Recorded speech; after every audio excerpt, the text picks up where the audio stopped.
Hi friends, I am Tilak. You're watching Tech May Be Unique, and today we're going to see how to clear a background on your WPS presentation. If you're having applied a slide different colors and different images on the background, you can clear the everything with a single click on your WPS presentation on your mobile by using this simple option.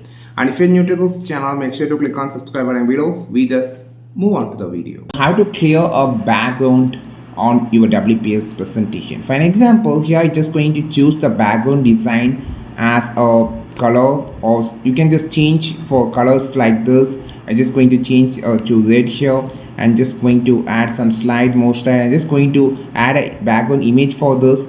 Just going inside it and I just select an image from my album. So you can see I just have a two colors slide and an image slide. I just want to clear everything. Just click on this and you will see an option on the design called, just swipe down, and here you can see option called clear current background. Click on this and apply this all to the whole slide, which actually clear the background color or image on the other slide. This is how you just clear the background on your WPS presentation on your mobile phone. I think this video helped. You not like this video, share this video, subscribe to this channel. We will meet on next video with the super valuable content. This is Tilak signing off from Tech May Be Unique. Have a wonderful day.